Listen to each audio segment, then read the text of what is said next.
It was really most unfortunate. Peggy had a temperature of nearly 100, a pain in her side, and Mrs. Workington Bancroft knew that it was appendicitis. Yes, but there was no one whom she could send for the doctor. James had gone with a jaunting car to meet her husband, who had at last managed to get away for a week's shooting. Adolphe, well, she had sent him to the Evershams only a half hour before with a note for Lady Eva. The cook could not manage to walk, even if dinner could be served without her. And Kate, Kate, as usual, was not to be trusted. So there remained Miss Craig. "Of course, you must see that Peggy is really ill," said she, as the governess came into the room in answer to her summons. "The difficulty is that there is absolutely no one whom I can send for the doctor." Mrs. Workington Bancroft paused. She was always willing that those beneath her should have the privilege of offering their services, which it was her right to command of them. "So perhaps, Miss Craig," she went on, "perhaps you would not mind walking over to the Tebbets' farm. I hear there's a Liverpool doctor staying there at the farm, and of course I know nothing about him, but we must take the risk. I expect he'll be only too glad to be earning something for this holiday. It's nearly 4 miles, I know, and I'd never dream of asking if it was not that I dread the appendicitis so." "Very well," said Miss Craig. "I suppose I must go, but I don't know the way, Mrs. Bancroft." "Oh, you can't miss it," said Mrs. Workington Bancroft, in her anxiety temporarily forgiving the obvious unwillingness of her governess's consent. "You follow the road across the moor for 2 miles until you come to Red Man's Cross. You turn to the left there, you follow a rough path that leads through a larch plantation, and from Tebbets' farm lies just below you in the valley. Oh, and take Pontiff with you," she added as the girl left the room. "There's absolutely nothing to be afraid of, but I expect you'll be happier with the dog." "Nothing to be afraid of," she says. "Does anyone know what lies at crossroads? What magic, what darkness, what things and power lies at crossroads, such as Redmond's Cross?" I do. I suspect you do, too. Well, anyway." "Well, miss," said the cook, when Miss Craig went into the kitchen to get her boots, which had been drying by the fire, "of course she knows best, but I don't think it's right after all that's happened for the mistress to be sending you, Miss Craig, across the moors on a night like this. I don't think it's right at all. It's not as if the doctor could do anything for Miss Margaret if you do bring him. Every child's like that once in a while. You know he'll only say put her to bed, and she's there already in bed, isn't she?" "I don't see what there is to be afraid of, cook," said Miss Craig as she laced her boots. "Nothing to be afraid of at all. I mean, unless you believe in ghosts." "Well, I'm not so sure about that. Anyhow, I don't like sleeping in a bed where the sheets are too short for you to pull them over your head. But don't you be frightened, Miss Craig. It's my belief that their bark is worse than their bite, them ghosts." But though Miss Craig amused herself for some minutes by trying to imagine the bark of a ghost, a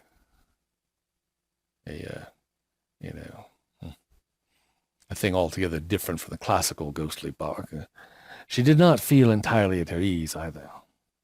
Yes, Miss Craig was, shall we say, naturally nervous, and living as she did in the hinterland of the servants' halls, while she had heard, as perhaps you and I have, the vague details of true stories that were only myths in the drawing-room. The very name of Redmond's Cross sent a shiver through her. It must have been that crossroads. It must have been that place right there where the horrid murder was committed. Miss Craig had forgotten the tale, but she remembered the name. At any rate, her first disaster came soon enough. Pontiff, the dog, who was naturally slow-witted, took more than 5 minutes to find out that it was only the governess he was escorting. But once that discovery had been made, the trusty dog promptly turned tail, paying not the slightest heed to Miss Craig's feeble whistle. And then to add to Miss Craig's discomfort, the rain came. Not in heavy drops, not in slimy toads, but in driving sheets of thin spray that blotted out what few landmarks there were upon the moors. Yes, they were the very kind at Tebbett's farm. The doctor had gone back to Liverpool the day before, but Mrs. Tebbett had given her hot milk and turf cakes, and offered a reluctant son to show Miss Craig a shorter path on the moor that avoided the larch wood. Now this youth was a monosyllabic youth. Funny that word has so many syllables, isn't it? But his presence was cheering, at least, to Miss Craig. And Miss Craig felt the night doubly black when this youth left her at the last gate. Miss Craig trudged on wearily, though. Starcrosser, you're welcome, late or early. In fact, Starcrosser, with a name like that, you could be a wizard, and wizards are never late nor early. They always arrive exactly when they expect to, isn't it? Something like that. Well, they say Miss Craig trudged on wearily across the moors by herself now.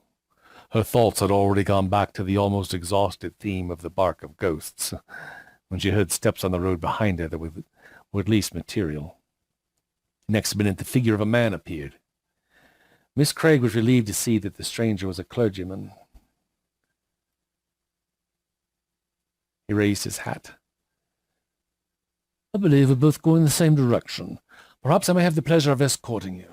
She thanked him.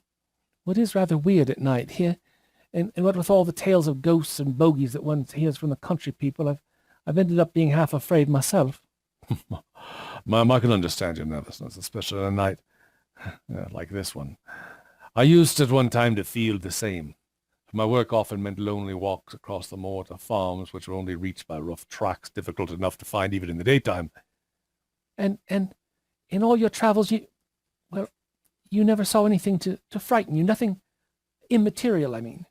Well, I can't really say that I did, ma'am, but I had an experience 11 years ago which served as the turning point of my life. And since you seem to be now in much the same state of mind as I was then in, I will tell it to you. The time of the year was late September. I'd been over to Westendale to see an old woman who was dying, and then just as I was about to start on my way home, well, word came to me of another of my parishioners who had been suddenly taken ill only that morning. It was after, 7, perhaps, when I at last started. A farmer saw me on my way, turning back when I reached the moor road. The sunset the previous evening had been one of the most lovely I ever remembered seeing. The whole vault of heaven had been scattered with flakes of white cloud, tipped with rosy pink like the strown petals of a full-blown rose. Yes, but, well, as it will, night changed all that. The sky was an absolutely dull slate color, except in one corner of the west where a thin rift showed the last saffron tint of the southern sunset. As I walked, stiff and footsore, my spirits sank. It must have been the marked contrast between the two evenings. The one so lovely, so full of promise. The corn was still out in the fields spoiling for fine weather. And the other, so gloomy, so sad with all the dead weight of autumn and winter days to come.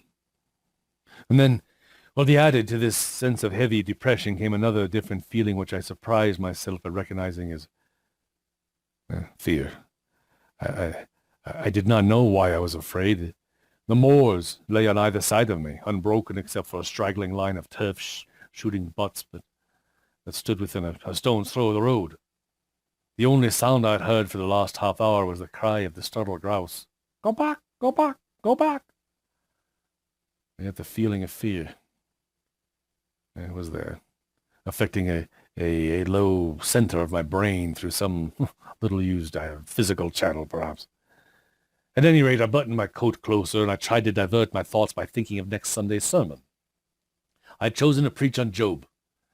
There was much in the old-fashioned notion of the book, apart from all the subtleties of the higher criticism that appealed to country people, the loss of herds and crops, the breakup of the family. I would not have dared to speak had I not been a farmer myself. My own glebe land had been flooded 3 weeks before. I suppose I stood to lose as much as any man in the parish. As I walked along the road, repeating to myself the first chapter of the book, I stopped alone at the 12th verse. And the Lord said unto Satan, Behold all that is in thy power,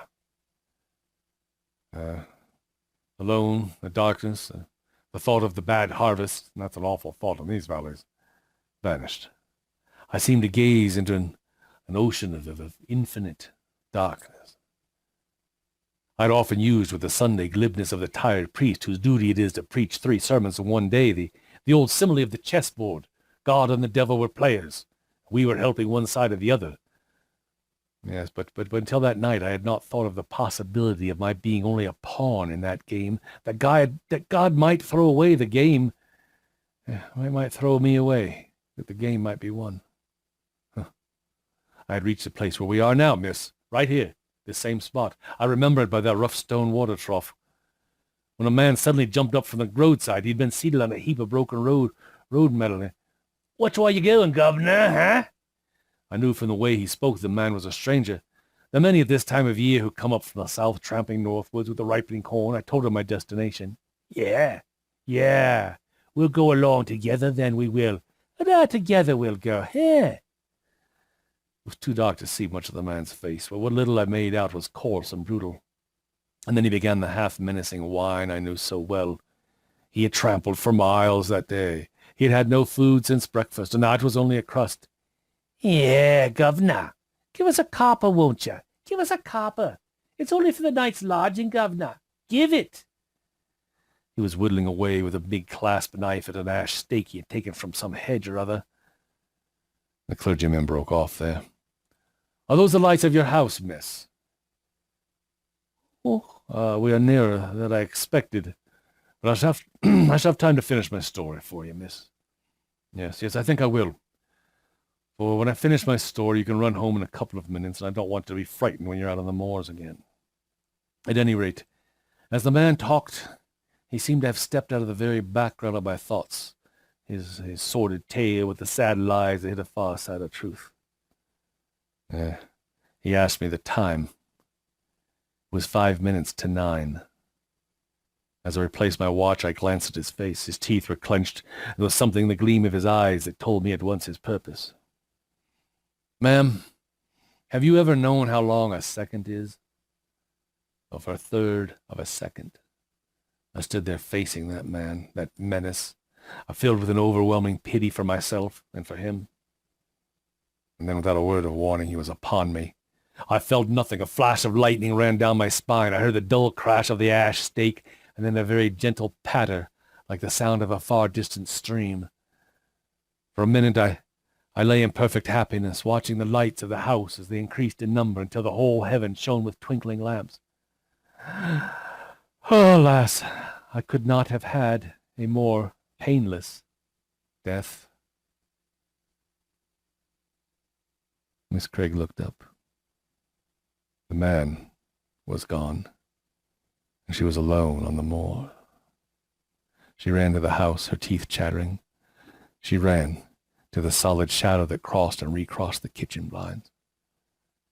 As Miss Craig entered the hall, the clock on the stairs struck the hour. It was 9 o'clock.